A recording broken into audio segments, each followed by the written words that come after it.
The broadcast hit.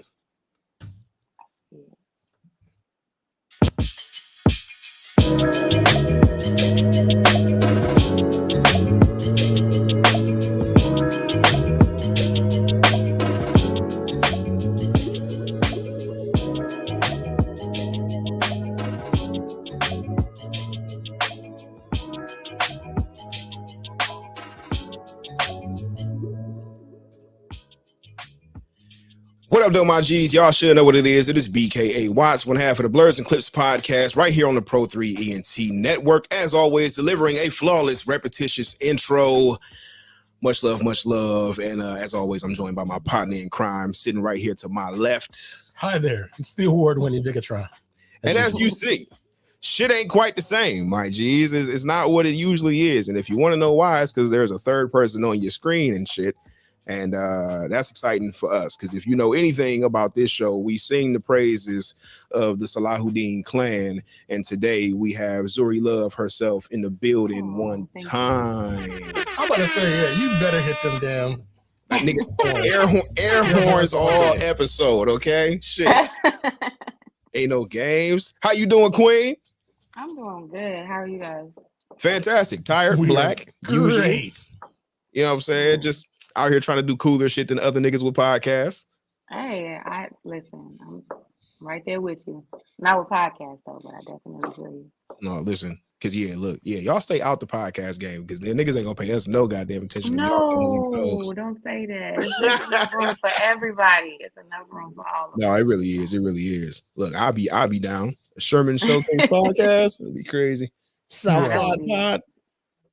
Facts. Yeah. Dope. I think there is a Southside podcast, I believe. Or there's like a sister podcast, I believe. I think I could be wrong. All right, well, see, now we're gonna have to go dig into it and try to find you gotta look that up. Hey man, so listen, for the good people, if you don't know, like I said, anybody who's listening to or watching us would just know in general because we typically cover dope things on streaming. We typically cover shows and things and movies that people should be hip to. So like I said, all the way back, almost 30 episodes ago, we already had talked about Sherman Showcase. We talked about Southside because obviously season 1 was out at the time, but then with season 2 having just wrapped up, we were able to fully kind of review and touch on that. I don't know. So I mean, how do you feel right now having that out there and having gotten that season 2 off and now everything is out? How is that feeling for you? It's surreal, honestly. First season, we definitely got a lot of feedback. It was a considerable amount. But this time around with this season 2 and like more people having access to streaming with HBO Max, it's been a whirlwind, honestly. It's almost like a overnight thing is what it feels like. You just, yeah.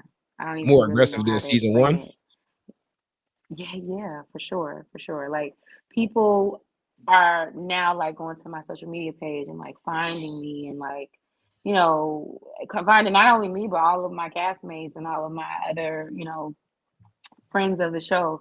It's definitely, I feel like it hit not just me, but it hit everybody. It's like, yeah.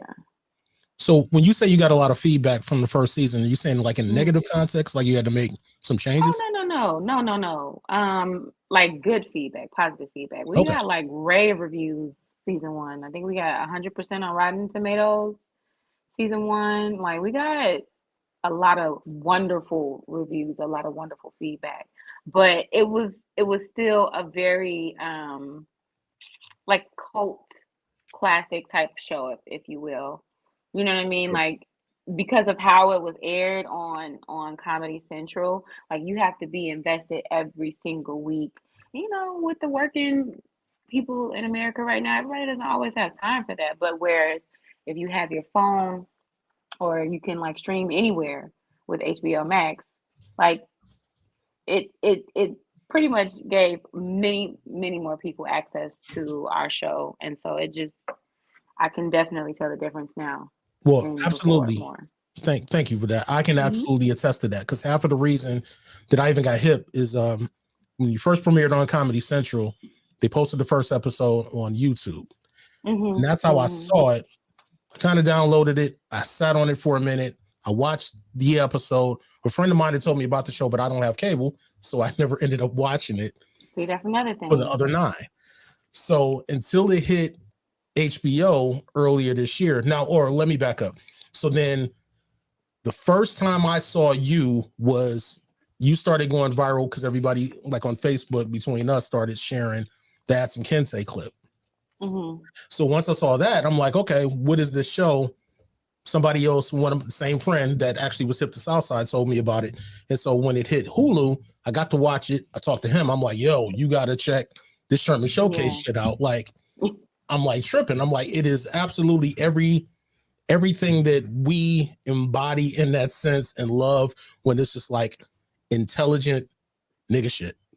Oh my God. Yes, that is the antithesis of Sherman Showcase, intelligent nigga shit. Absolutely. Right. No, for sure. So for sure. Seeing that, and then HBO hit, and then they finally dropped it. I'm like, man, I won't see the other 9 episodes of Southside. So when it hit, I watched them immediately. I told him, I'm like, yo, you gotta watch this. I'm like, you watch Sherman, please watch Southside. Right. He got hip.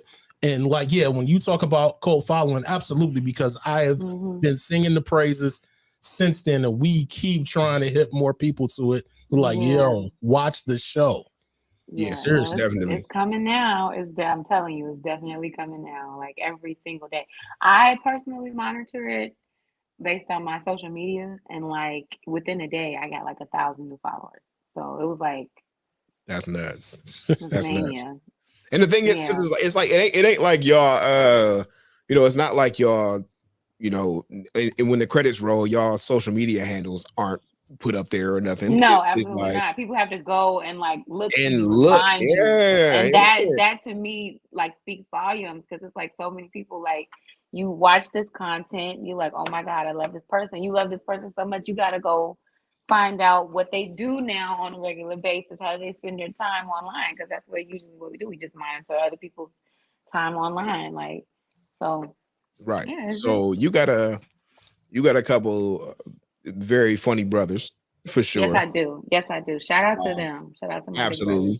You know what I'm saying? Bashir Salahuddin and Sultan. Yeah. Bashir Salahuddin, Sultan Salahuddin. Yes. I am the youngest of our mother and father were married for almost 30 years, and they had 6 children. So I'm the youngest of that bunch. And then my dad got remarried and had 2 more kids. Okay, so, for sure. I'm about to say, okay. Let me look like I did try. But you know what I'm saying? Let me look like you know what I'm saying? It says that you guys hail from Gresham. Absolutely. So all right. We were raised in the Auburn Gresham neighborhood. All right. Coming up, it was a very safe little town, like little part.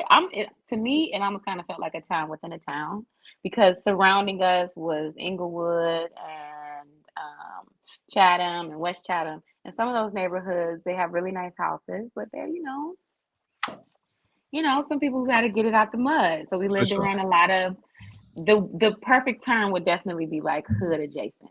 And so absolutely having that perspective, you soak everything in. And then in this profession, it's wonderful to soak it in and try to create art out of it. And that was like living in my neighborhood is probably the best thing to ever come out of that, because you learn so much, honestly, and you get to experience so many things, and you just get to value the hard work that people have to put in to even live in those neighborhoods.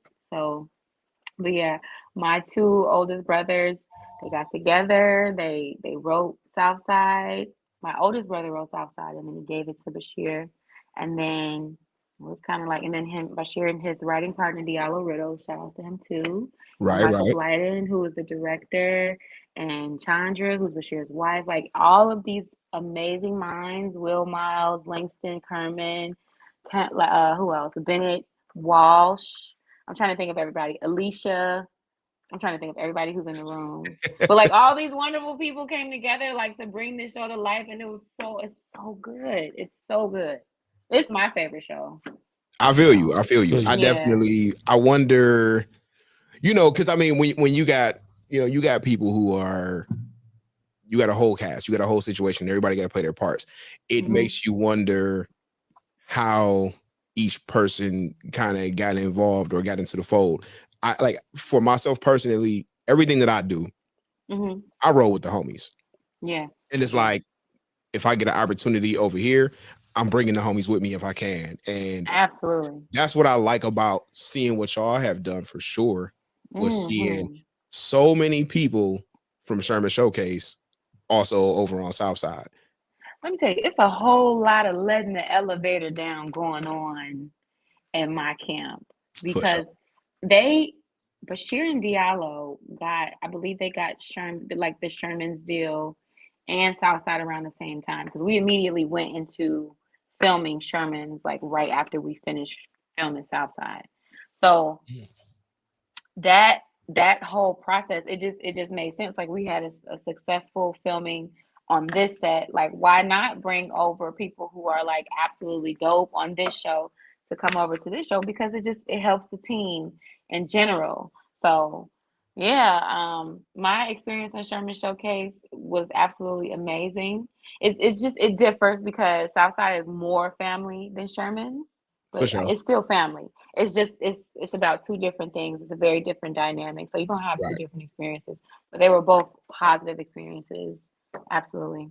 So, question in regard to that. So, the fact that having to use IMDb, and I ended up watching on YouTube, I saw there was a Q&A with Bashir and Diallo about Sherman, and they had mentioned about the fact between that and watching them being interviewed on Fallon, because I know your brother and Diallo used to write for Fallon, and then they mentioned you, especially you doing a lot of those musical numbers, that said that you had just graduated, correct? I did. I just graduated from Southern Illinois University in Carbondale.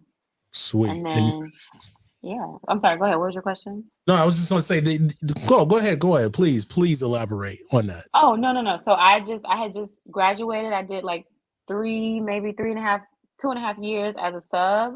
And like all the while that was happening, like I graduated, and then we filmed the sizzle reel, and then we filmed the pilot, and then the pilot got greenlit. So all this time I was still in Chicago. I was still grinding, doing my everyday. But like in the summer, I'm filming a television show, and it's just like it just got grander and grander and grander.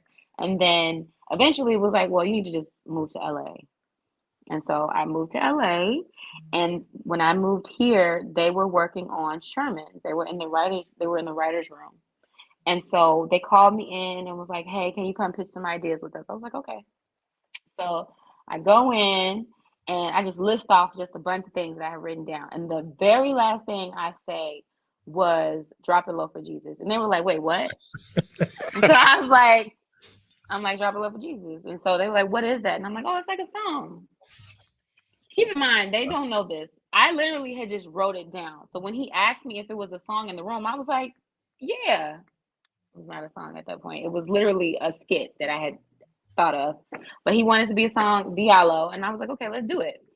So I came up with the melody literally right there on the spot, just something that came to my head. And by the time I left, they were like, can you come up with lyrics for this? I sent in lyrics. Maybe like a month later, I got a recording back. Do you guys know Fonte from Little Brother? Absolutely. Yeah. Okay. That's a couple of real ones. What you mean? He also does the music. Shout out to him. He is, oh my God, yeah, one of the most talented people I've ever met in my life. Okay. He did the music, him and Zoe, and they sent it back, and it was fucking bananas. Like, it was something I'd never imagined. And I mean, when I heard the what is it called? The track, like the reference track. The reference track was dope. So I was like, okay, I gotta step it up once I get on this song. And I did not expect Drop It Low to take the ride that it took, but that one, I mean, compared to what's going on with Southside now, that was just like a taste, and it was major. So that's crazy. crazy. I mean, that's my little spiel on how those things came about. Because I really did want to know like how much of the creative input you put into the parts, like to your parts in the different shows. Because like, I mean, obviously, especially with the way Sherman Showcase is set up, it seemed like it's a fairly small group of people doing like such a nutty ass variety show concept. So to see you pop up in multiple episodes, essentially playing multiple different people and having those different musical numbers, I'm like, yo, like she's fucking hilarious. And I just want to know how many of them joints like she came up with or who's the mind behind some of them joints. But like Drop It Low was nuts. But the whole thing is when y'all got into that 90s episode, like I said, that Add Some Kente is my shit. Okay, that Crystal Waters feel is like so funny to me. And that's just my joint. So Add Some Kente was initially supposed to be like a Christmas song. Wow. I was in the kitchen at my brother's Satan's house with his wife, and for whatever reason, sometimes like little melodies or songs or words, they just get stuck in my head, and I just have to sing it over and over again. And so that started like "'Tis the Season," and I just kept saying that over and over, and it was so funny. Like you just do stuff repetitively, even though it's like you just make different variations of the same thing over and over, and it just adds a different level of levity every time you do it. So I just kept doing it, and it was so catchy. By the time we got to the special to write it, I was made a full-time writer. Like I had to join WGA just to like do this particular thing. But that's dope. Yeah. God is real. But that's a whole different conversation. Yeah, man, I went in the room and I was like, I want to sing the song about just "'Tis the Season." And they were like, what? That doesn't make sense. So they kept the melody, but then they changed it and they were like, well, Bashir and Diallo was like, we've never heard a song about Kente Claus. So let's do this. And I heard it and I loved it and I took it to the studio and I turned it out. It's only right. It's only right. Yeah, it's definitely only right. And that was one of the other bonuses just for watching the show, period, of me watching that first episode of Sherman. And when Fonte shows up, Fonte's in my top 5. So, hey, listen, real shit. Like, it was like, oh, okay, it's this type of show. And I'm just so, like I said, every day I sing the praises of watching it. Hate the fanboy out, but I'm trying real hard. I'm struggling right now. I love this. Y'all have to understand, like, I am someone who, man, every time I see Marlon Wayans, I embarrass the fuck out of myself. So you guys are doing very well, okay? You're doing very well. Thank you. Because it means a lot. Now, and we talked about Southside because even though there was clearly some time between season 1 and season 2. It absolutely didn't feel like there was.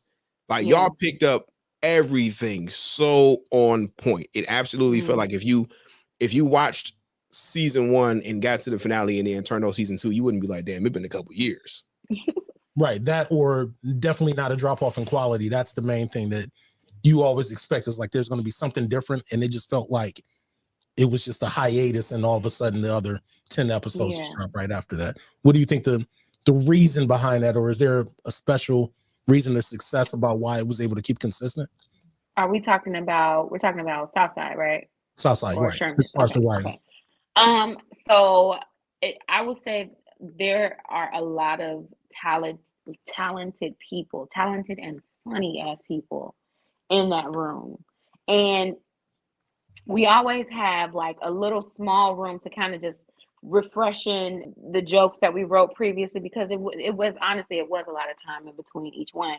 But we worked really hard. And when I say we, I mean Bashir, Diallo, Michael Blyden, Sultan, again, everybody that I mentioned before, Chandra, Alicia, Will Miles, Langston, Bennett, everybody in the room, even Henry, who was one of our like assistants who helped with taking notes and like make sure everybody had their assignments. Everybody in that room is so on point and so funny. And so like it took some real fine tuning to make sure that when we did come back, we were, up to date on things, and that we were really paying attention. Because one of the things I love about Southside is that we pay so much attention to what real people go through in life. And that's because we all came from a previous life before we even got into the room. So many of us were educators.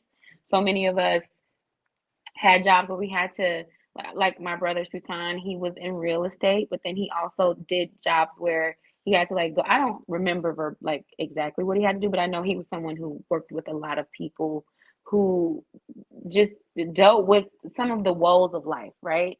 And so you learn to appreciate that, and you learn how to be delicate with it. So then when you come back into the room, you want to make sure you do it right.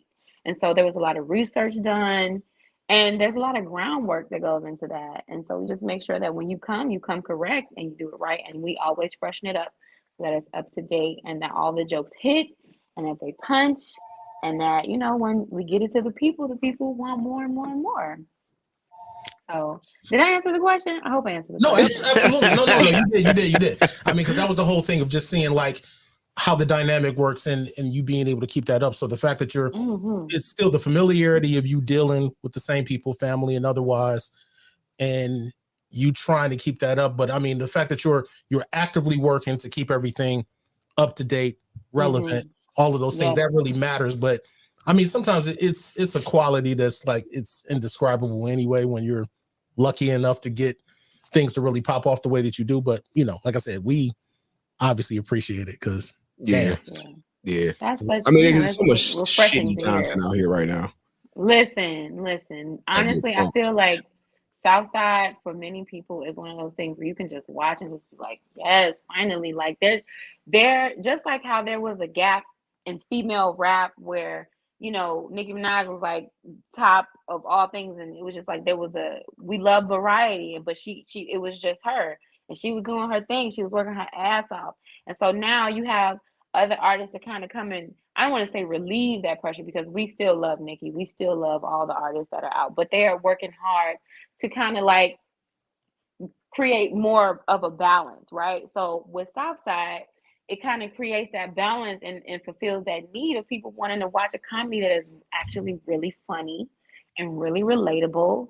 And like you love it. You go back. I've watched season 2 and season 1 so much since it came out. I've watched it so many times, and I waited. I didn't want to spoil it because I always have access to like early episodes. I didn't want to spoil it. I wanted to wait and watch like everybody else because I knew it was going to be good. But it's just like, it feels a need, I feel. Definitely. So question for you, are you watching more out of just the pure enjoyment of loving the show, or to kind of critique? And if that's the case, do you have a problem watching yourself? No, not at all. But that's because I worked hard. Like I'm not a child actor, but I was a theater kid, right? Okay. So this is like one of them things that you've been training for your whole life.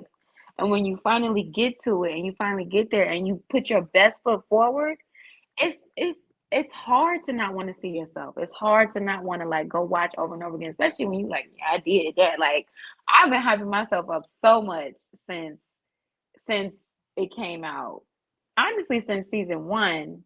But like everything that I've done, I when I got to Hollywood, or when I got to the industry, I'm like, I'm gonna put my best foot forward. So I don't ever want to be in front of a screen and being like, oh, I hate that I did that. No, like that shit was good.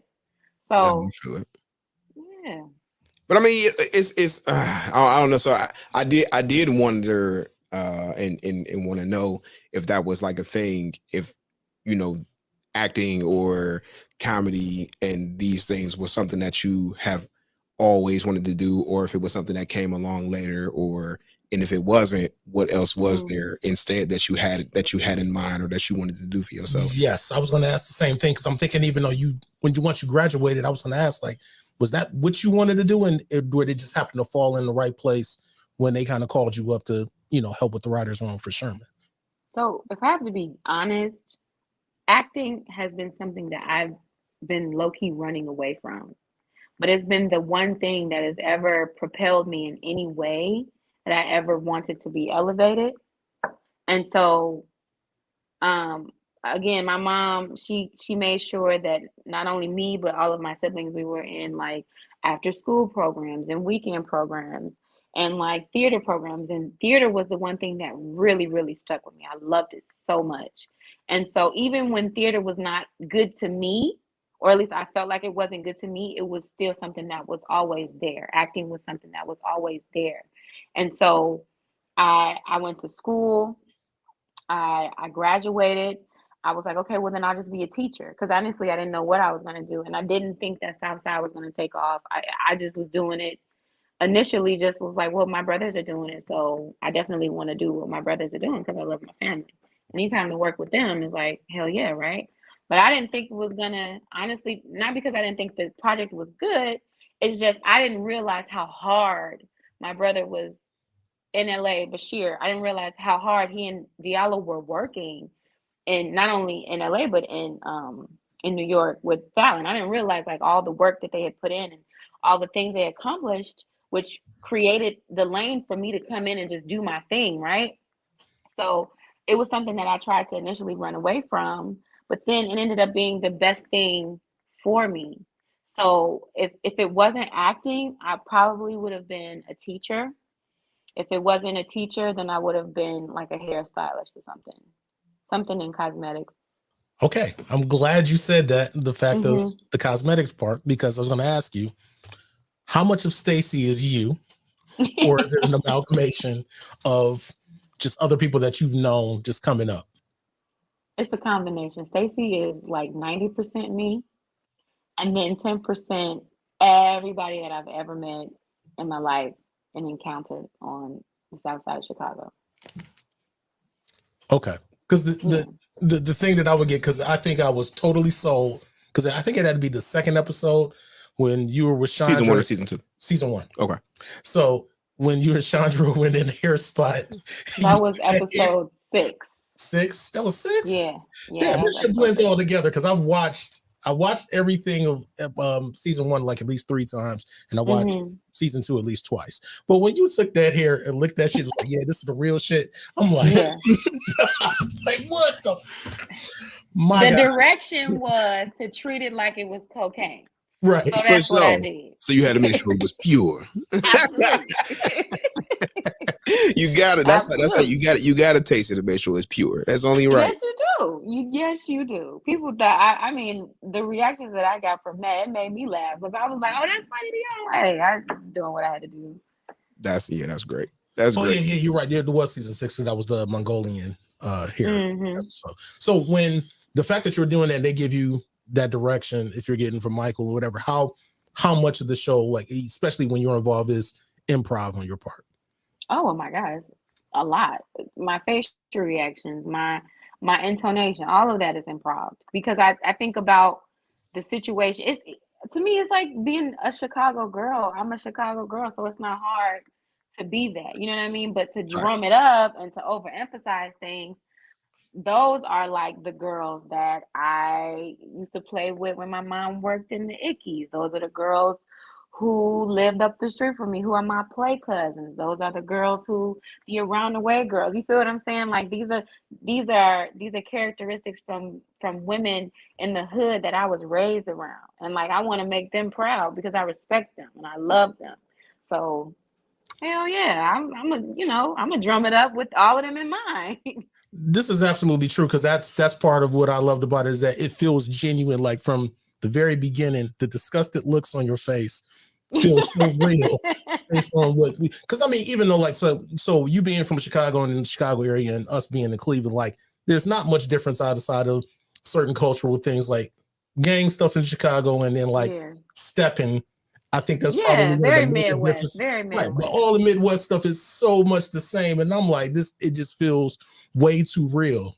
Yeah, it definitely made me, to a degree, it made me low-key jealous. Like, damn, like why we ain't got like the land, like, you know what I'm saying, like as a show or something of the sort. But then I'm like, I'm happy that everybody doesn't get that, because I definitely don't want to see a whole bunch of city titled shows popping up about shitty cities. I'm like, you know what I'm saying, like Utah, like, you know what I'm saying, like like I'm all right, but it'll definitely be dope. So, but because of so many similarities, it do feel still like it's some home type shit, and that's what makes it dope for real.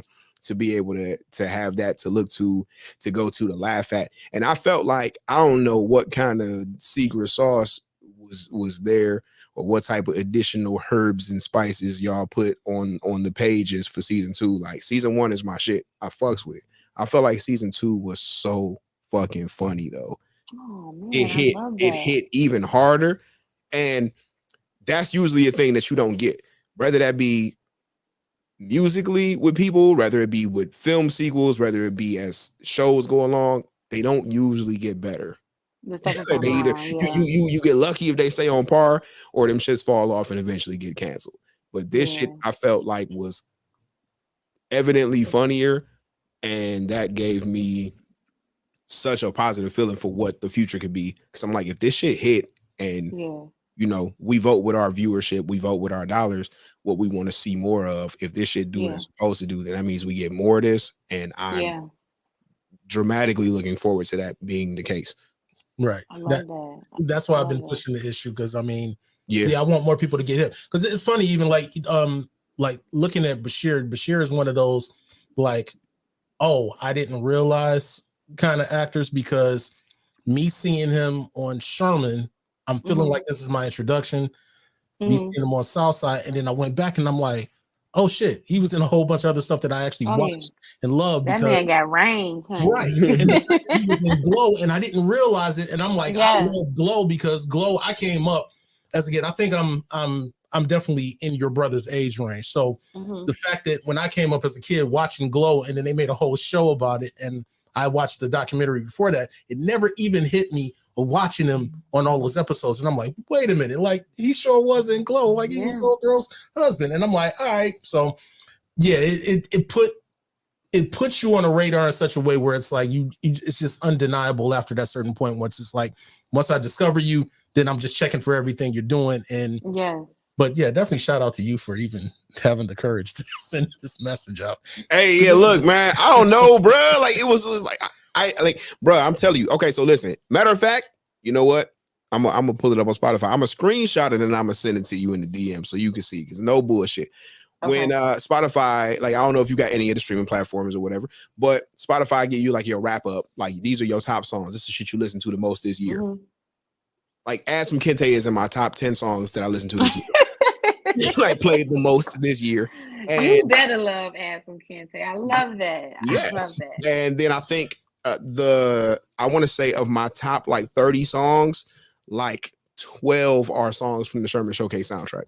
Oh, that's so dope. Oh Because like I just be jamming. Sherman Diallo would love to hear that, especially Diallo. He works so hard to that. Sherman's is like his baby. I hear babies coming. Speaking of, my nieces and nephews are about to walk in. Let me move around real quick. Because I came to my sister's house like trying to see my niece before she goes to be with her dad, and then I'm like, oh man, I still have to do this interview. So, all right, we're good now. For sure. But yeah. I sent a message to Diallo around the time that actually when we first started the show. So I just let him know it was like, hey, listen, you know what I'm saying? Like y'all shit is dope. I'm a fan. And I asked for permission to play a second, like a little bit of Add Some Kente for that episode that we changed our logo for, and he was just like he was with it. So that was pretty dope. So Diallo, let me tell you something. You want to interview somebody, he's your guy. He loves stuff like this. He loves podcasts. He loves talking to people who are interested in any of the projects that we're involved in.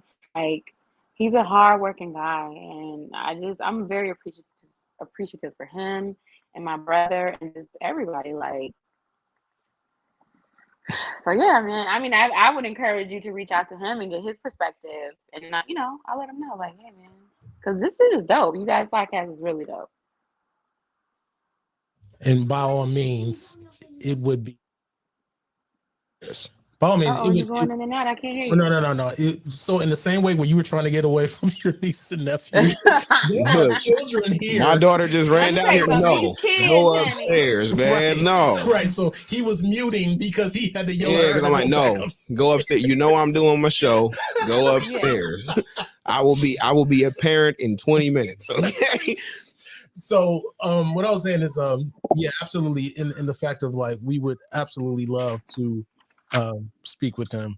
Not to say you can't, put the word in. Yeah, you know what I'm saying? I'm sure he would love this. put a little word or three in for us. You know what I'm saying? Because it's always had that weird effect on us. Because I mean, mind you, as far as like background on us, first of all, we met at open mic years ago. Right. Probably a good like 10, 12 years. Yeah, it's been a while. Yeah, because both of us rap. So we also love movies. We ran into each other at the movies. We started talking, and then we started actually going to the movies to see a lot of, just geek shit, Marvel movies, all of that, and just on the regular. So that's how we even got to this point of doing the podcast. But because of the fact of our interactions, I can't tell you how many times we run around in this bitch singing "Everybody is Balling." Oh yeah. Just being assholes, because it's had that much of an effect on us. We were like, where has this been? Like, it is for us, basically your entire camp and everything is doing. It is everything that we feel like is missing as far as us not having Chappelle's Show or Boondocks. Yeah. At this point. So I told you needs are being fulfilled around here. We got y'all. We are working. Oh, absolutely. And my daughter, even though I sent her upstairs, she like her Spotify top list time loop is in her top 10 songs of the year. She be jamming. My daughter now, my little baby. And she like, Dad, time loop. All right, baby. Okay. Because like she's super musical too. So it's dope. Like y'all have actually had an impact on the house. Like the whole crib has jammed to something that y'all done created at some point in time or another this year, especially since we started this podcast. And this is a thing for us to constantly just tap into all the shows that people can access at home, and with streaming being what it is, it really gave us even more. So we really can't run out of shit to talk about on this show, because there's always something else coming out. There's always something else dropping. Granted, last year was a little rough. Being in the middle of a parallelogram or whatever. You know what I'm saying? It made shit a little rough. These paninis are really something else. Hey, listen, exactly. You know what I'm saying? These Pangeas ain't no hoe. So I guess I do want to ask that. Like, I'm not gonna say did. I guess I would say how did this situation affect what y'all were doing, have been doing, or what y'all got going?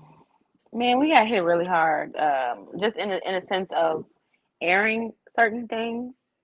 I believe our shoot date, we shot a year later. We were supposed to shoot Southside season 2 in 2020, actually, and because of the paragraph, we got pushed a year later. But the good thing about that is we shot season 2 this year, and now it's out at the end of the year. You feel what I'm saying? So it was almost like no time it went by, like you said earlier. Especially for it to come the same year that it hit HBO Max. That's what we were kind of wondering about, because it's like, if I only got to watch the other 9 episodes of season 1 earlier this year, and then to come right back with that, with a brand new season, like for me to not finish the year out and get a whole brand new season, we were wondering how quick did the shoots go? Like how many months did it take for you shooting season 2? We shot season 2 over like 4 months, over the course of 4 months, not including pre-production. But that whole process takes about 6-7 months. And then post-production is what brought us all the way to November premiere. So filming maybe 4 months. Okay. Sorry about that. It's a crying baby in the background. No, what was funny? I could hear the baby, but I thought it was actually here. No, ain't no babies in this motherfucker. I know. But been here a couple times. I'm like, you know what? You're right. Yeah, I didn't have my nephew. And, oh man, he a monster. So it's a whole other thing. I'm gonna take that as a sign. It's not gonna stop. We might need to wrap this up. Yeah, man. I'm sorry, y'all. No. It's all good. It's all good. Look, we didn't know how long we was gonna have to hold you up and shoot shit with you anyway. Regardless, we just want to thank you absolutely for pulling up on us. Yes, absolutely. I'm so happy y'all reached out. Man, especially before like my DMs got extremely crazy, because now I can't even go in there. But let me tell you, my new saying is by the grace of God. By the grace of God. Listen, so your divine timing. Okay. Yes. Okay. You know what I'm saying? So when it's supposed to. Because look, I'm like, all right, I'm gonna just go ahead and just send this message, because I'm like, I'll be jamming. I'm glad you did. let me send this out. She might be like, eat a dick, nigga. She might be like, never, you know what I'm saying? Like, I'm famous, bitch. What, people, and I hear this all the time. You hear people like, oh, she Hollywood. Or like, you know somebody that gets into a certain level and they be like, they Hollywood. I see now why people hate that shit. Because it's like, no, nigga, I'm the same person. Like, I will still talk about you in your dusty ass gym shoes. Like, please don't like, and I would do it with love. Like, don't, this is just for all my friends back home. Like, cause that's how we rock. But like, as soon as they try to hit me with the Hollywood shit, absolutely not. I'm still the same person. I'm very much down. Like, I'm still trying to figure out this whole Hollywood aspect of myself. So Absolutely. I'm very cool. Like, very cool, very approachable. I love meeting new people. So absolutely. Well, look, peace and blessings be unto you, Queen. Yes, back to you. We appreciate you just sitting down and rocking with us, because you know what I'm saying, you don't know us from a fucking can of paint. And, you know what I'm saying? But now we know each other. It's been a very pleasurable experience. I appreciate you guys. Absolutely. So look, you already know, like I said, look, we in Cleveland. You ever just just happen to be around the shitty city, you let us know. You know okay, if I ever find my way in Cleveland, listen, I'm just saying, I'm gonna put it out there in the universe. I'm trying to do club appearances. No, real shit. Look, real shit. And you know what the best part about it is? Behind me on this shelf here are 4 plaques that say I'm the best host in the state. So when it come down to kicking it in the spots, you know what I'm saying, I got you. You know what I'm saying? We can make it happen. We're gonna be in the DMs, man, because I'm trying to do club appearances. So if I got to pull up for good old Ohio, hey, listen, 2022. I will pull all the necessary Pinocchio strings and make that happen. We can do that. All right, bet. Let's make it happen then. Oh yeah, that's dope. That's dope. And you know what? Because I also, you know what I'm saying, I don't know if you got a chance, check a Plib page. You know what I'm saying? I just happen to be just a little bit of an artist, you know what I'm saying, for a living.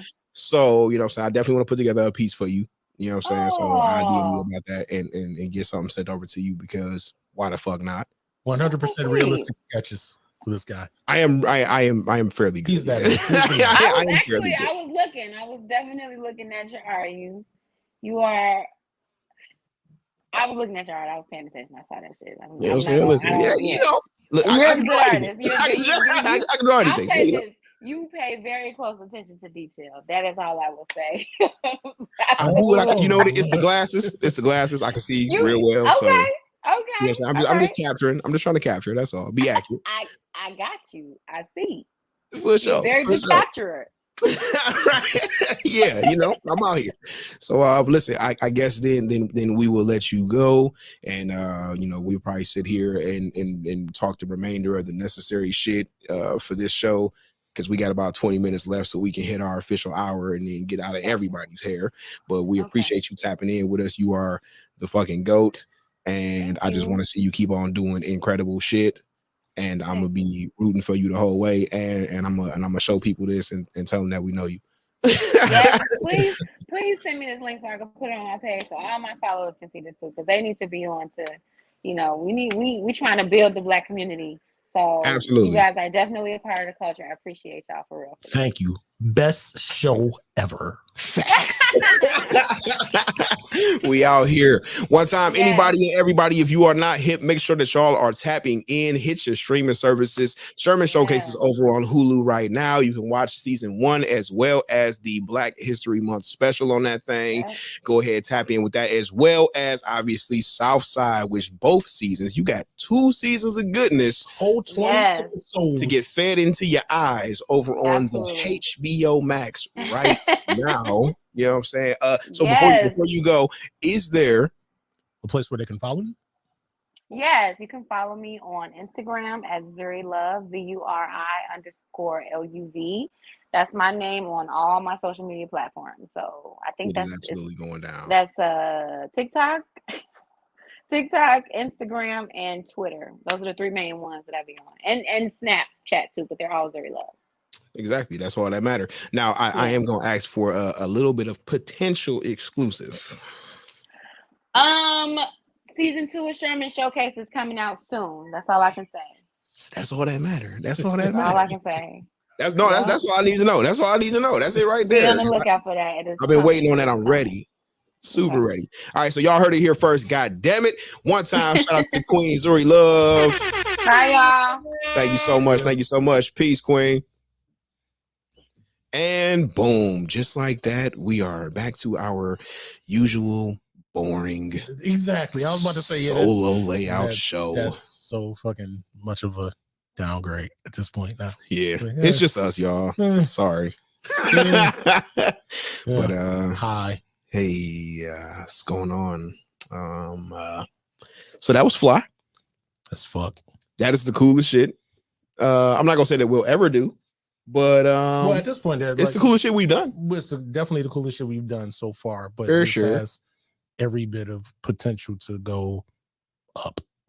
You're right, and that's what he said. Okay. Like, baby, look, this got every bit of potential to go up. All you gotta do is this to the boss. Just hit this maneuver. All you gotta do just the tip. Just do this. Okay. Shit, Vig, we got 15 minutes. I take it you must have someplace to go. No, oh, I'm just saying, like, I'm just saying, so we at least hit an hour. No, I understand. I'm just saying, like, when you say that, this one's like, yeah, we gotta fill this 15 minutes in, because I mean we have more than enough shit that we didn't talk about in the last couple of weeks. This much is true, but we can start it out with I genuinely you know what? I know. And you might not have seen it. So I'll just be brief and be the one to cover it. But Netflix, did you see Bruised yet? Halle Berry's new joint. Nah, because it's Halle Berry. Now I'm not saying that I won't watch it. I'm just saying no, I have not. Why? Because it's Halle Berry. I don't generally watch Halle Berry movies. First of all, I'm not one of them people that's like overly enamored with her because she's pretty. Like, I would say Halle Berry was the shit to me in that 91 Jungle Fever, like 92 Boomerangish era where she was cool, but once she became like really, really famous, I think the chink in her armor started to show as far as her not being necessarily that great of an actress. Monsters Ball, I'm not even gonna say aside, like I'm still not even convinced to be like, oh yeah, Monsters Ball was the shit.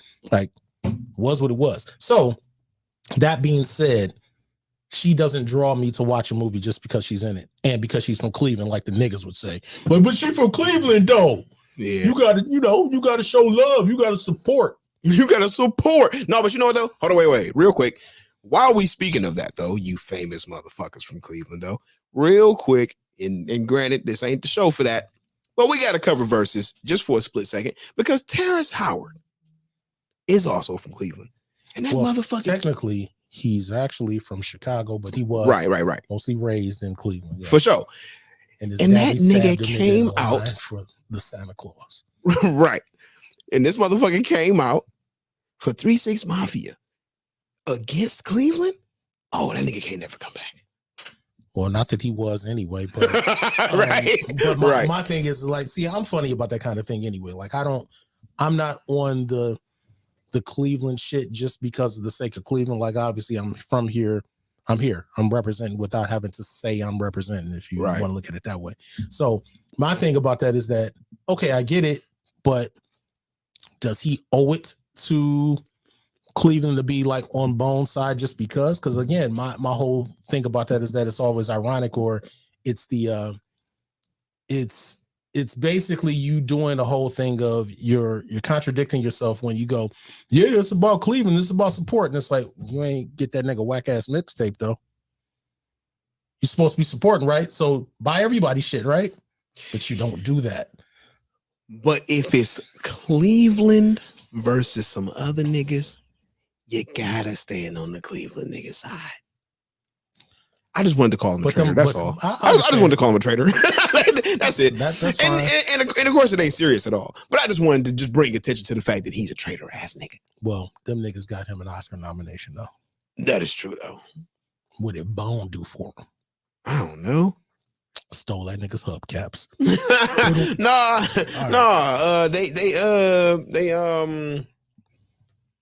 well, you know what? They was gonna meet him at the crossroads so he wouldn't be lonely. But now he gonna be by himself. Cause them old devil worshiping motherfuckers 3 6 Mafia ain't gonna be there. Oh yeah, I guess so. So yeah, no. But yeah, bruised. Halle Berry, Cleveland shit, I guess.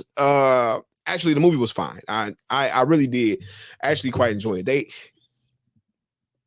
I guess a brief synopsis: Halle Berry is a UFC fighter in this movie. Well, I know when she was doing all that workout and had the super 8-pack and all that shit, I was wondering what it was for until I saw a clip from the movie where she was dogging her son out in the store. Yeah, so she's essentially a down on her luck UFC fighter. She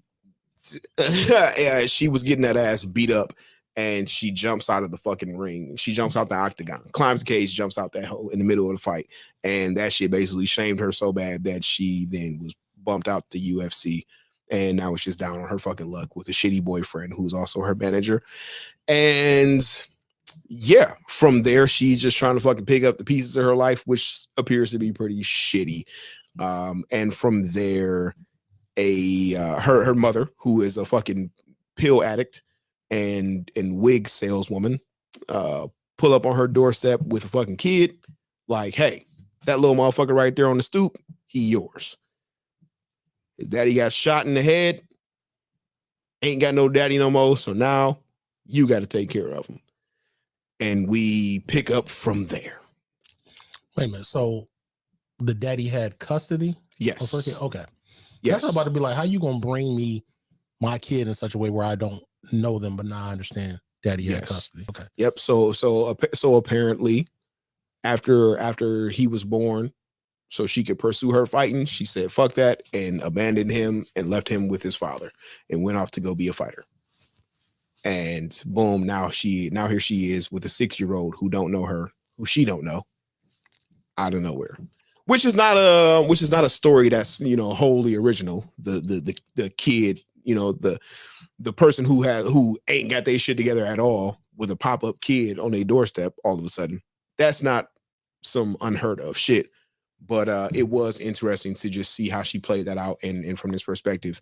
And because the little boy saw his father murdered, he has, due to the trauma, he's gone mute. So he absolutely will not speak. And sounds like the perfect kid. Low key, he's quiet. But but with that, like I said, then we go into a your typical potentially heartwarming comeback story type of situation. And and that's all I can give y'all without giving y'all too much, because that all happens really within the first 10 minutes of the movie. And it's like I said, it was well done though. It was fairly well done, and I enjoyed it and was able to get off a good watch. There's some really dope roles, a few dope actors. This is her big directorial, her feature film directorial debut. Well, that's probably the only reason why I do want to watch it, if anything, just to be able to see, since this is her directing, just to see her style. Yeah. And I wouldn't say that you can tell it's a first-time director necessarily, but it's just that knowing it, somebody like myself or yourself kind of would see some of the things and be like, okay, I can see how that could have been handled a little bit more smoothly, a little bit differently. The training is pretty dope.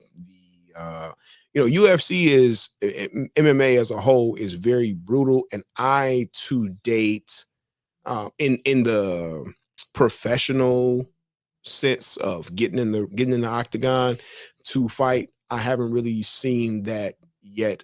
I feel like really, really well portrayed. That fight choreography, I feel like is probably difficult to pull off. And I can say I feel like she did a decent job with that, with whoever the team is that she brought in on that.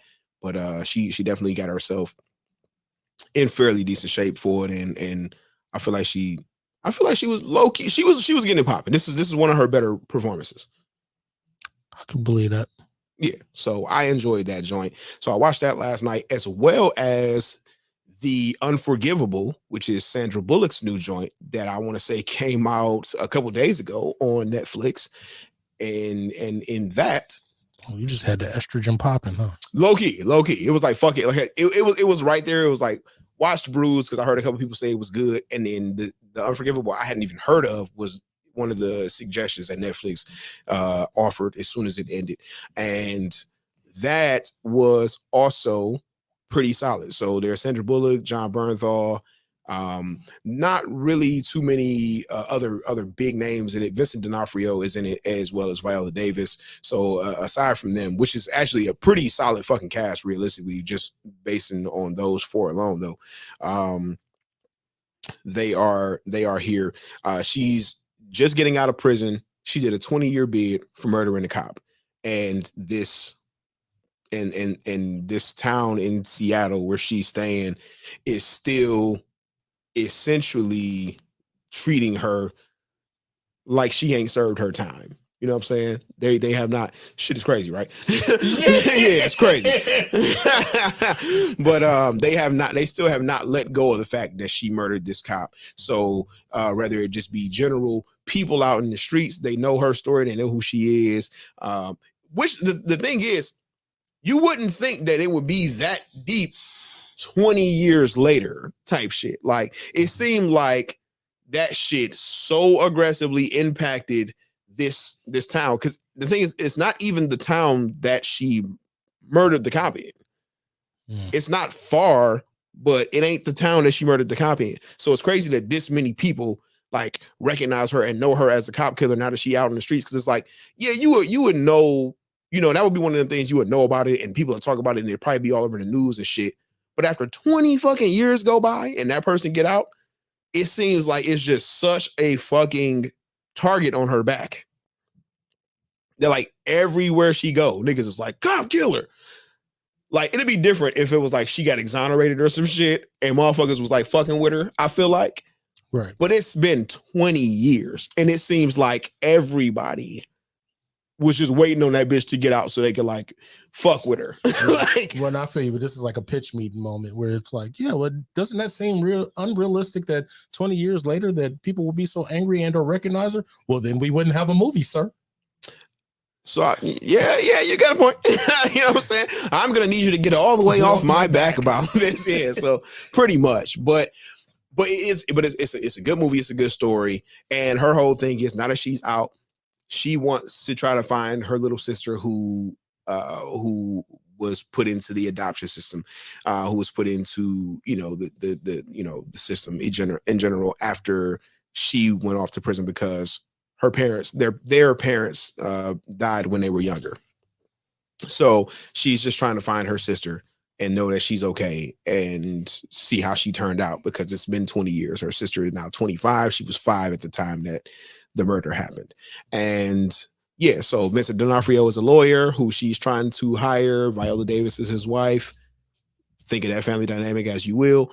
They have 2 mixed kids, and Sandra is just out here trying to fucking get a job and work and keep her head down and find her sister. So we have a story there that unfolds. And what I like about it, they tie in, like, so let's say the whole scene of her murdering this cop is probably, let's say, 10 minutes. They break up and give you glimpses of it throughout the course of the entire movie, to the point that you finally seen the entirety of that scene by the time we get to about the end of the movie. So you're told what it is. It's pretty clear and apparent in face value that this is what it is and this is what happened. And then they keep just giving you glimpses of it through the course of the movie, instead of just straight feeding you the scene and showing her murdering this sheriff. Oh, so it's science fiction. What? So a white woman killed a cop and did 20 years? Oh, absolutely. Okay, you're right. That's what I thought. This motherfucker. But yes, if you have not seen that joint, check out The Unforgivable. It is a solid performance by Sandra Bullock. Vincent D'Onofrio is always good. Viola Davis is also good, but she does not ugly cry in this no once. Snot bubbles? No snot bubbles, no ugly cry.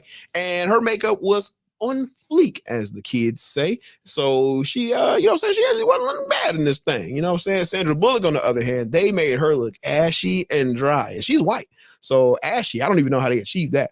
but they made her look dry. Is CGI Ash on Sandra Bullock. They made her look dry and unattractive and malnourished as shit. And that is her the entirety of this movie. It definitely felt good seeing these different, saying looks and appearances on these people. It was pretty cool. Vincent D'Onofrio had the hair and the big like fucking like old school damn near Hulk Hogan goatee and shit, which is hilarious. But yeah, I thought that joint was dope. It was a good story. The ending was good, but I can say that it wasn't super satisfying. It wasn't exactly what I wanted out of it, but I still overall walked away from it having enjoyed that. And those are a couple of new joints that I saw this week. Vig, what you got? Nigga, you ain't special. I watched Pig last night. Fuck, I forgot. So I'm going to say this. So it's one of those situations of like when everybody always wants to be like, oh my God, this is so blah, blah, blah, whatever. I ain't into the hype. It was not a bad movie. I'm not going to sit there and be like, yo, you need to hurry up and watch this tonight. You ain't getting that out of me. So first and foremost, which was already the case, like if you've read anything about it or heard it mentioned anyway, is that it's not the crazy Nicolas Cage, John Wick version of getting your pig stolen movie that everybody was hoping that it is. It is what like that. Nothing like that. Where everybody assumed, like based on the trailers, it was like his truffle pig gets stolen and then he's going to look to get his pig back. And it's like, yeah, everybody assumes that it's going to be some whole. I'm not gonna lie to you. I never saw the trailer. Oh. So I have no fucking clue what it's about. I just know it's Nicolas Cage and it's called Pig, and I have no clue what it's about. Oh. I ain't never heard no synopsis or none of that shit. So you saying that shit just fucked me up. Even though the name of the movie is motherfucking Pig, that shit just threw me off. The fact that it was even being brought up with possibility of watching is why I assumed that you knew this at least, because that was the whole draw to it. Like there's probably a Nicolas Cage movie came out today and I wouldn't know because I ain't paying attention to Nicolas Cage movies. This one hit the radar because of the premise of showing him as some dusty, disheveled ass man that had this pig that was stolen, and then he's off to go find his pig. So everybody assumes it's like, oh, it's John Wick, but with a pig. It is not at all. Don't do it. So what it is, and I can't really tell you, it's more of a character piece, and it's really just a drama. It's definitely a drama. It is not an action flick. It is a drama. And it's top tier Nicolas Cage as far as acting, but yeah, that's basically it. It starts off, he lives in a cabin in the woods by himself, not with anyone else. He doesn't have anything but a damn tape player, and he gets with Chris Hemsworth. Speaking of which, I saw when that came back up, and I was gonna be like, "Did you watch that or no?" Yes. Okay. But anyway, so yeah, he lives basically in a cabin in the woods with no one else there, not with Chris Hemsworth. Shame. And yeah, because that Chris Hemsworth, he's quite a piece of ass there.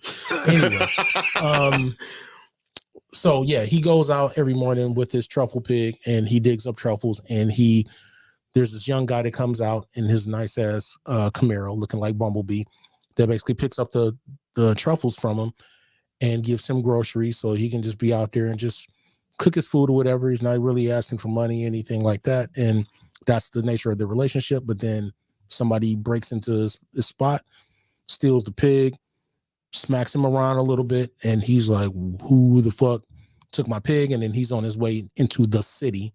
It's actually a nondescript city. I don't even know if they mention what city it's supposed to be, but he's going in the city to find his pig. So there's a bunch of things that are revealed about the man himself, because initially speaking, he's only referred to as Rob, but that's basically what the movie is about. It's more about the reveal of who he is, who he was, and just other things going on in his life and why he's out there in the first place. It's one of those movies. So it's not bad. It's an art house movie, but again, it's not one of those things of like, hurry up and go watch that. It's like, you can watch it if you want to watch some artsy fartsy high quality shit. It's only an hour and a half, so it's not even like it. I actually watch it all in one stretch, which is also definitely more of a rarity for me. I feel you. I mean, I'll put it on. That's gonna be one of the joints that I put on my list type shit. You know what I'm saying? Because I definitely we have a lot of those where you be like, I'll put it on my list, or I got it on my list, but I haven't. So it's like, yeah, I'm gonna put that on the list and make my way to it for sure. I'm trying to think what else happened this week that was even worth fucking with, because nothing is really happening in the theater right now that is super important. We got 2 major ones coming, but one this week, one next week. Obviously, Spider-Man to be out Thursday at 3 p.m. If you ain't got your tickets for that yet, just trust me, you're not gonna get them. So just what plan. You mean, though, bro? Listen, even in the pre-ticket selling out ass city of Cleveland, somehow, some way, that hoe is gone. Because last week, Big was on there looking up tickets and couldn't find shit on the Thursday side for real. Them seats was scarce. So if you want the seats where you can lightweight smell the screen and that motherfucker right there in your face and you got to rock your neck back, those might be available if you're lucky. But yeah, Spider-Man is about to do numbers. But this week it is starting to swirl that because of the tensions going on between the US and China and shit going on right now. Right, and it's not gonna be in China. And the boycott of the Olympics, of the Beijing Olympics, we might not Beijing, like the color. Niggas with shitty super dark beards. Oh my god, bruh. Yeah. So yeah, the Beijing Olympics. You know what I'm saying, coming to a barbershop near you. I don't even want to call out one of the barber homies. That's hilarious. But yeah, so with that being said, they may not get a China release. Now Black Widow didn't get a China release, and that was kind of like, okay. But then Eternals didn't get a China release, which we kind of knew because of Chloe Zhao having some issues with previous remarks from past interviews and shit like that. Shang-Chi didn't get a China release because of interview remarks made by Simu Liu. Spider-Man looked like it should be all right until this shit, and now without that, this joint gonna lose crazy bread.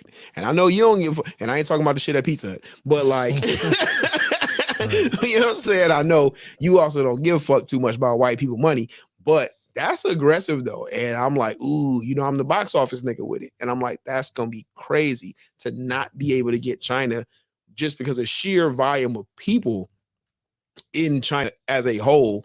With that just being so densely populated, it is the second biggest movie market on the planet. So not having that is going to dramatically smack the pockets of Marvel. Like 6 out of 8 billion people in the world live in China. Something like that. All right. Anyway, which is fucking ridiculous. You know what I'm saying? Oh, damn, this podcast is not gonna make it to China now. No, nigga, we definitely are not gonna get there. You know what I'm saying? But listen, whether or not we do, especially your ass, Robert Ryan. Oh yeah, no, definitely. But listen though, all y'all need to worry about is that I'm over here trying to make sure that I bring honor to my family. Okay.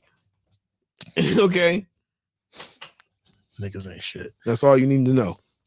So yeah, I don't give a fuck about white people's money, but yeah, that makes an effect. But I mean, still, even if we're talking domestically, as they always want to put it a lot of times, like we could talk worldwide and maybe it'll make it up at some point. Maybe things will change, but you know, domestically, it hasn't been officially announced that they're not getting it. It's just that as of right now, they don't have it announced for a Chinese release date, and because of the shit going on, like all it takes is the smallest thing in China to be like, fuck y'all.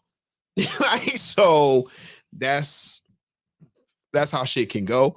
But regardless, whether or not the Asian folk is able to see, you know what I'm saying, the Spider-Mans, we gonna be in that bitch. So social media blackout starts on Wednesday because that's when it releases international, and spoilers will be slamming the fucking internet in every possible way. I thought it was supposed to be before then. So if that's the case, then I just have to make it one day, what you're talking about, basically. Yeah, that's what I was telling you before. It's only the 15th. No, they get it on the 15th. We get to watch it. We get to watch it on the 16th. No, but I'm saying we talked about this last week, and we said that basically from like Monday through, we would have to do a complete blackout. Oh no, but remember that was because they were doing the press screenings last Friday, but they only showed them 40 minutes. Right. So, you know, that we didn't have to worry about that from that point. So yeah, everybody. So the international markets that are getting it before us are getting it on Wednesday the 15th. So we just have to ignore shit Wednesday the 15th and not fuck with shit on Thursday the 16th until we get to our screenings. Okay. So if you don't want that shit spoiled for you, my G's, all you got to do is just, not pay no attention to the internet for one solid day or however many days it is until you get your tickets, because we ain't fucking around and we went and got ours. You might want to go ahead and get yours if you ain't got them. This joint is going to do numbers, and I'm talking about numbers. So yeah. And we are doing a complete spoiler live stream right after we come out of the theater to fuck it up for everybody. We'll come out and be like, oh shit, nigga, it was crazy, nigga. Batman came out of nowhere. Real shit though. I was actually thinking about that. I'm thinking premeditated. When I show up to the theater, I'm actually going to have to come in with my headphones in. My ear. Oh, because niggas walking out from the previous screening? Just thinking about that, because if they're doing it so early, I don't even want to catch a whiff of nobody talking shit. Yeah, so niggas talking about it on the way out. Right, and just getting my shit and then going in so I get into the theater. Like, nigga, it was crazy, that part when Hugh Jackman came out of nowhere and saved Spider-Man. Right, I used to keep thinking about the fact of like ever just having to punch a nigga in his mouth. If you ever just came at a nigga just straight spoiled some shit, just being a dick, like premium sock out. Yeah, was it worth it? Was these stitches worth it, my nigga? Right, but right. You would hope it doesn't come to that, but nonetheless. But we get that.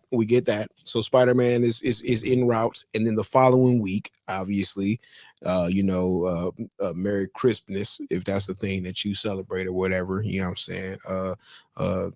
Merry Christmas if you out there with Snoop Dogg and them, I guess. Festivus for the rest of us. Yeah, you already know. You know what I'm saying? Merry Christmas, Hanukkah. But yeah, fucking Matrix will be out, which, you get to watch that shit from the pleasure. I mean, from the, safety and comfort of your own home and shit. If you have the HBO Max, which a lot of us do. And I don't know. I'm gonna go to the theater and see that bitch for sure. But if it's good, then I get a rewatch at the crib or whatever, because I ain't gotta worry about going back. That's dope. This means so many people are gonna get to watch that with their kids on the air mattress. All right, bro. Listen, where does it come from? Where does it come from? The hate, the negativity. Anyway, all right. I know, right? I know, right? But yeah, I mean, so we just about getting to the end. So, not necessarily. Well, shit. Hold on. Let me look at the calendar real quick, because I want to be accurate with this, because we are in December now. So we have 2 more G's. So okay, so January 1st is a Saturday. Do you want to record a podcast on the first day of the year? Maybe not, because I know we're going to be out drinking all night the night before, because that's what me and you do. Yeah. We're going to be so pilled. The fuck on, man. So, January 1st, we're going to be on your motherfucking heads. So, with that being said, though, that's actually dope, because we can officially do our first show of the year and our 2021 wrap-up show at the same, and actually have fully gotten through 2020, the entire 2021. So yeah, so fuck it. So we'll do our year-end wrap-up and combo first show of the year on the actual first. So that's actually gonna be pretty fucking lit. As so a whole rap show, we should just rap the entire thing. Skill style. Absolutely not. But you know what? So he swear up and down he not doing a wrap-up this year. But he said that last year and the year before that. Uncle Murder said he wasn't doing it last year and the year before that. And both of them niggas did it last year and the year before that. And Uncle Murder actually has been delivering the better wrap-ups the past like 4 years. Because Uncle Murder rides that ODB line where it's, nigga, you're entertaining. You're not dope. You're just entertaining. Right. And he really don't give a fuck. So he be saying low key, like, right. He be saying shit that like most people wouldn't say. Let me chill out, because he'd be the nigga that actually run up on me on some random shit. Like, yeah, nigga, I saw that podcast. Nigga, you was talking shit. You're right. No, I fuck with Uncle Murder though. That nigga's hilarious to me. And then I really do enjoy his wrap ups. Like the Skills wrap ups was my shit, and I feel like everybody really fucked with those. But at the point when Uncle Murder came in and started doing them bitches, like I immediately started liking his more, and he been cooking them hoes. So I'm hoping that he go back on his word and still do it, since Skills claiming that he ain't gonna do it or whatever. But like I said, they have both said that they wasn't doing it and have done it. So who knows? But nigga, Skills, what the fuck else are you doing, nigga? Take PTO for that day and go ahead and do the wrap up, my nigga. Take PTO. You said that nigga greeted her at Walmart. I never said that. Anytime I bring up Skills, I say, yeah, I saw that nigga. He bagged my groceries. That's what I say. See, it's dope being on the bottom, because I can shit on niggas and be like, yeah, I ain't got shit anyway. What are you gonna do? Yeah, I feel you. Fuck it, nigga. I know what it's like to be on the bottom. Fuck it. Right. I ain't made it nowhere past this. We out here though. Okay, so I'm also thinking Hawkeye happened. And I know we ain't got to necessarily, it ain't got to be in depth, but just what you think of episode 4 though? Did you like it? Did you not? Oh my God, the whole big reveal of the person that was fighting Hawkeye on the roof. I didn't see that coming. Said nobody ever. Yeah, no, but at first, see, the thing is, I don't know, like my brain was not fucking clicking on this shit, as if I'm not watching mad shit and seeing things with anticipation and knowing how shit is supposed to go. I'm like, oh shit, he fighting the bitch or whatever. You know what I'm saying? Like, damn, she over here kicking that nigga ass with that fucking lead foot or whatever. And then she was inside, and I was like, wait, then who the fuck is that? And it took a minute for it to click. And I was like, oh shit. Like, it's just because, I don't know, it just did not process in my mind. And then when it did, literally right before the bitch made the face reveal, and I was like, oh, nigga, that's nuts. No, from the beginning, because she started getting attacked. Well, no, he started getting attacked, but that was still just all over them speaking. Yeah, so I thought it was just random. I thought it was random niggas. I thought it was right, and that's what I thought suits. too. But once she started getting attacked by Echo, and then when they showed her, and I'm like, well, that's obviously a female that's fighting them. Then I'm like, okay, well, we know who this is for sure. Yeah, no, it didn't click for me initially. So I was just kind of wrapped up in the episode, just like watching it or whatever. So I would say that 4 was good. I think 3 has been the best one so far. Okay. That will require me remembering anything about these episodes like that, because I don't. Makes perfect sense. I don't. I'm taking everything as it comes. Like I said, none of this shit stands out to me. Now, what I did realize in hearing someone else actually vocalize this, I now understand, or have a better way to articulate the idea when I tell you, when you've been bringing up like the other series and been like, well, this is better than this, and this is better than this. I understand why I don't do that now, because they're all drastically different in such a way where I don't really compare them. Mm-hmm. So I just treat them on their own, because WandaVision is not like Falcon and the Winter Soldier. WandaVision's not like Hawkeye. WandaVision's not like Loki. Like, they all have their things in common, but in the same way that the MCU is built, even though the MCU does have a certain formula for how they do their 2.5 hour movies, but generally speaking, they're all so different in a way where it's like, I don't even want to compare it. It's more like, is this fine on its own? And everything's been fine on its own to me, where I'm not going to be like, yeah, I had a favorite, or this sticks out more and more to me. Like I said, other than the fact that I just didn't like the first 3 episodes of WandaVision, that's the only thing that sticks out to me. Right. About those is just what I didn't like. But other than that, like I said, I'm cool with it. So, I mean, Hawkeye's still entertaining. I mean, they only got 2 more episodes to wrap this shit up theoretically. So they better get to doing something of some kind of substance. Yeah, real shit though, real shit. Yeah, because I feel like they got a lot out there that's supposed to be some kind of settled or solved, and I don't see it happening real quick, which kind of leads me to believe that it'll ultimately feel kind of anticlimactic, and or it's either gonna be anticlimactic or it's gonna feel rushed. And then, or it's going to be just the opening for some. Yeah, I'm about to say, like, it's going to feel incomplete as fuck for something else that's coming along. And right. It'll be like, oh yeah, the Black honestly, Widow none of those are are what I want. You know what I'm saying? I don't really want none of that shit, but it's all right. Yeah. Is there anything else that we should cover before we wrap the fuck up? Well, other than, since we do what the fuck we want to do on the show, this will be semi-relevant to some people. Like I told you the other day, I went ahead and copped another PlayStation 2. Right, super old school style, the chunky one. And I got that multi-tap, and I've been playing SmackDown Shut Your Mouth. Yeah, Shut Your Mouth.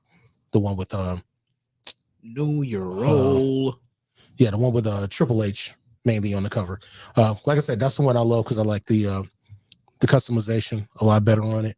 Like I said, and all of the memory cards, that's what I was looking at the time, thinking like, yeah, I need to get another memory card. So I need to shuffle some shit around and make a new one. Because all of the characters I made for me personally, and then, like I said, all of the DC characters, Marvel characters I made on that bitch, video game characters, like I have so many like fucking Hulk, Spider-Man, Superman, Batman, Flash, Reverse Flash, Robin, Nightwing, Strong Guy, Gambit, Cyclops, Venom. It goes on and on and on. Like I said, I love that shit, but the gameplay is also pretty dope, especially if you're playing some 20-year-old shit.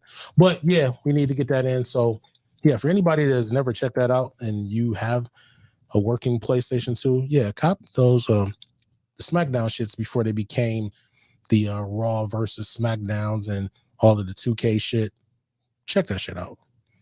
Yeah, you know what I'm saying? Or you can holler at us if you ain't got one of them things, because you know what I'm saying, we just might have a plug on, you know what I'm saying, the PlayStation 2s for the low for you, you know what I'm saying? Cause Vig, you know what I'm saying, found the little plug, you know what I'm saying? We got a connection. I ain't putting that nigga in as a plug at this point, because like I said, I don't know. No, nigga, fuck that, nigga. We still gonna upcharge, nigga. Just because I'll be on that same shit. I'll be like, yeah, you know, especially when it comes to doing business. Like, this is a legitimate business, not like it's something under, you know, the radar. But I'm always iffy still about recommending people just because I found some shit when I don't really know their character, because that'll be the same dude that I go buy some shit with, and he's totally okay with selling his wares, and then I walk out and he's like, you know, nigger with the hard R. Yeah. Hard R. Right. Like everything else lower, like the N and the R are capitalized. Everything in the middle is capital N, capital N, G E, capital R, capital R. Right. Okay. Yeah. Hard. Okay. Rated R. Man, that Black Dynamite trailer was so dope. Anyway, yeah. I know, right? Out of nowhere, man. I don't feel like, I feel like the only other thing I really watched this week, I watched some more of Money Heist. I got one episode left to finish up the first season of The Wire, and this is good TV. But I'm gonna wait until I finish the last one before I give y'all my full season 1 thoughts and can be complete in that. So that'll probably be next week. And also within the next 2 weeks, we will also have a guest appearance by one of the homies, or two of the homies. Friend of the show, Dave Flint, is gonna pull back up on us. And if you are not aware, we have a viral. We have quite the viral homie is making his way around the internet. You might not have seen him. You may or may have. He is the time traveler from 2005. And since he is still on his quest to get back to his year, he is going to be pulling up on us and spending a little bit of time on one of our episodes coming up here soon. So y'all be looking out for the homies to pull up on us one time, because we going to act a fucking fool, I'm sure. Yeah, do that shit. See how that goes? Pretty much. That's it right there. Now, I did not get a chance to get off one of our usual things at the top of the show, but y'all know what this is. Blerds and Clips, our TV, movie, and video games, and whatever the hell else we feel like talking about, podcasts.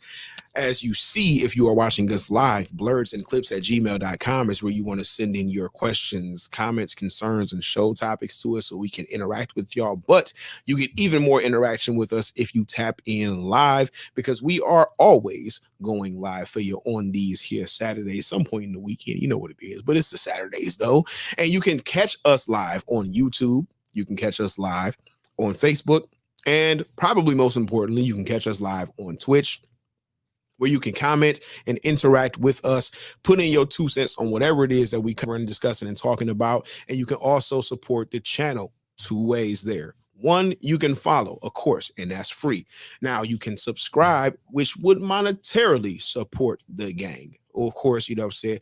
You know, we appreciate the kind of jingles but we prefer the kind that fucking folds. folds, my nigga. So, you know what I'm saying? You can tap in and subscribe. It ain't nothing but a $5 bill. Now, if you, like most motherfuckers, are an Amazon Prime subscriber, then you don't have to pay anything. They will cover that for you as a part of your subscription, and it still pays the squad. We would appreciate y'all doing so. So make sure you tap in with the crew, because we out here. And if not, catch us on the streaming services, you know, where you can get the audio only version of the podcast. This one is definitely one for the books, with the way that we just rocked one time with now official friend of the show, Zuri Love. Hell yeah. That's dope. That's super dope, man. I know Zuri's Salahuddin, nigga. I know, right? She know what we look like and our names though. Facts. Crazy. You know what I'm saying? Crazy. This was I don't even know how to feel. Warm and fuzzy. I know, right? Cause she funny in real life. Well, I figured she'd be a real ass down ass chick. Yeah. I assume so. Because the fact that she responded in the first place, like I said, so she ain't at that's that, real shit. But not to say that she's supposed to be at the place like she said. She ain't at that space of being super different and all that shit anyway. But I expected it to go pretty much exactly as it was. Yeah. The only thing I didn't want to do, like I said, not really on some fanboy shit, was just making sure that we had enough real material of questions of substance to ask that wasn't always going to be the atypical shit, but I'd still get into the heart of what we wanted to know anyway. Yeah, for sure. I did miss one thing, which was just asking her about her experience writing on season 2, because she wrote, I think, episode 9. Yeah. And also getting a chance to, aside from that one possibly being her favorite because she wrote it, asking her what her favorite episode was of the first 2 seasons, especially considering that, like, she, you know, unlike I feel like us in ways and times, you know what I'm saying, is down to watch herself and see her work, you know what I'm saying, where we ain't necessarily so much like that. But yeah, all good. Yeah, I was going to mention that, but I was like, no, this is not about us, because I was going to make that parallel to, like, because yeah, me not bringing up the fact that we rappers, like, nigga, we listen to ourselves all the time. Like, I don't give a fuck about hearing my own voice. And then generally speaking, if it's something that's supposed to be out for some kind of consumption, I don't mind seeing myself generally. So it's not like that serious. Yeah, I feel you. But everybody's not like that. That's why I asked, because I know it's a lot of people that feel that way. And like, I'm one of the motherfuckers that I listen to my own shit all the time. Right. But, you know. You know, look, makes goddamn perfect sense to me. So with all that being said, my G's, my lady G's, my refugees, we'll go ahead and get the fuck up out of Dodge one time on another 5 episodes of this here Blerds and Clips podcast, where we banging on all things pop culture, cast. You already know what the fuck it is. As always, like I said, questions, concerns, comments, send them shits to blerdsandclips@gmail.com. Very simple. Blerds and Clips. Y'all know that's black nerds. We out here in these streets. And as always, when I say in these streets, I mean in this basement. Make sure you follow the gang. Myself at BKA Watts. Vicatron 999. And we'll catch y'all on that next thing, man. Just be looking out, because when we tell y'all what we doing that shit. You know what I'm saying? So as always, love, peace, and goddamn chicken grease. Juices.